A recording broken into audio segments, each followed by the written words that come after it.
Alright यार, आज की वीडियो के अंदर आप सब लोगों का बहुत बहुत वेलकम है। आज जो कोरा का थ्रेड है वो बहुत ही इंटरेस्टिंग है। थ्रेड मैं आप लोगों के साथ पहले शेयर करता हूँ जिसके ऊपर मैं अपनी कमेंट्री दूंगा। What is the most dangerous city in Germany. So इसके अंदर मैं आप लोगों को कोई किसी शहर के स्टेटिस्टिक्स नहीं प्रोवाइड करूँगा कि ये शहर जो है इसमें लेस क्राइम रेट है या नहीं, although there are several reports on that. मगर मैं ये आंसर शेयर करना चाहता था, बाद में फिर मैं अपना इसके ऊपर रिएक्शन दूंगा क्योंकि ये आंसर बहुत ही अच्छा दिया है। ये एक जर्मन है आई थिंक जिन्होंने लिखा है, क्योंकि उनका नाम जर्मन है, और उन्होंने इसका आंसर यूँ लिखा है कि dangerous for whom at what time of the day, a Nordic looking German, a black German, a black American, a woman with a headscarf, an Arab looking young man, a German with a kippah, an Israeli with a kippah, a woman with a Turkish flag, a man with a German flag, a woman with an Israeli flag, a man with a rainbow flag. फिर उन्होंने कहा कि for any of those people there are different areas throughout Germany where there is an elevated risk to get called names or physically attacked.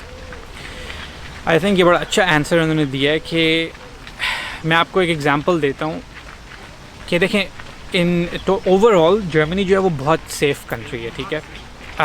लेकिन दुनिया में कोई भी ऐसी जगह नहीं है जो 100% आप उसको कह सकते हैं सेफ़ हो, जहाँ पे ज़ीरो बिल्कुल क्राइम रेट हो।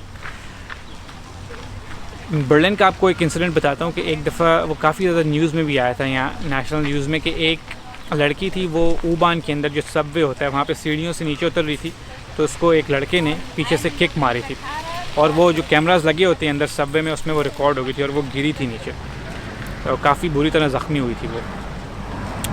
तो इस तरह के वॉलेंट क्राइम्स भी हो सकते हैं। जैसे ये इसने कहा है, जिसने ये आंसर दिया है कि इट रियली डिपेंड्स। मैं ख़ुद बहुत सारी जर्मन लड़कियों से मेरी बात हुई और उन्होंने ये कहा है कि in spite of living in big cities, और वो वहीं पे ही बॉर्न एंड रेज हुई होती हैं, वहीं की वो नेटिव होती हैं, लेकिन वो कहती हैं कि सर्टन नेबरहुड्स जो हैं वो अगर रात का टाइम हो कभी और उन्होंने सबवे यूज़ करनी हो तो वो अवॉइड करती हैं कि वो अकेली वहाँ पे ना जाएं, क्योंकि कई दफ़ा जो ड्रंक होते हैं लोग वो आपको मिल जाते हैं, बैठे होते हैं U-Bahns के अंदर, क्योंकि यहाँ पे वैसे नहीं है जैसे इंग्लैंड में होता है। इंग्लैंड का जो सबवे है कि वो बंद होती है और जब तक आप कार्ड स्वाइप ना करें तो आप एंटर नहीं हो सकते। इधर आप प्लेटफॉर्म तक जो है वो जा सकते हैं।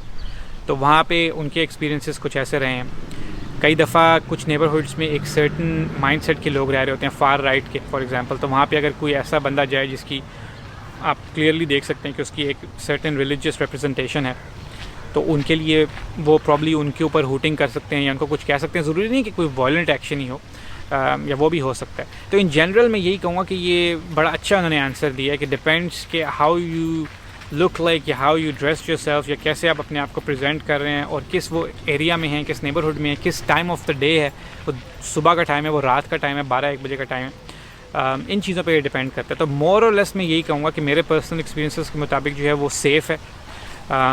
स्पेशली आप कह लें कि कुछ नेबरहुड्स जो हैं उनकी अच्छी रेपुटेशन होती है इस हिसाब से। लेकिन अगेन जैसे मैंने एक मेरे जहन में आ गई कि एक अमेरिकन लड़की है, एक अफ्रीकन अमेरिकन लड़की है जो म्यूनिक में आई थिंक रह रही है। उसने एक वीडियो बनाई थी अपनी कि जर्मनी में उसके साथ भी इस तरह का हुआ। वो स्ट्रीट पे जा रही थी तो एक औरत ने आई थिंक उसको इस तरह के जो एन वर्ड है वो कॉल किया और उसके ऊपर पानी फेंका, या काफ़ी लंबी उसने वो स्टोरी शेयर की थी। तो अब कई लोग आपको ऐसे मिलेंगे उनके साथ बिल्कुल भी ऐसा एक्सपीरियंस नहीं हुआ होगा, प्रॉब्ली कई होंगे उनके साथ हुए होंगे ऐसे। तो इट रियली डिपेंड्स, मगर ओवरऑल मैं यही कहूँगा कि इट्स मोर लेस सेफ़। अगर आप क्राइम रेट भी देख लें तो बाकी बहुत सारे मुल्कों से जो है वो बहुत बेहतर होगा। तो any how I think that's what I think on this topic. अगर आप लोगों को ये वीडियो इन्फॉर्मेटिव लगी है तो इसको एक थम्स अप ज़रूर दीजिएगा, और नई वीडियोस नई कमेंट्री के साथ जल्दी आप लोगों से दोबारा मुलाकात होगी। एंड मैं यही कहूँगा कि ये वीडियो देखने के लिए बहुत बहुत शुक्रिया।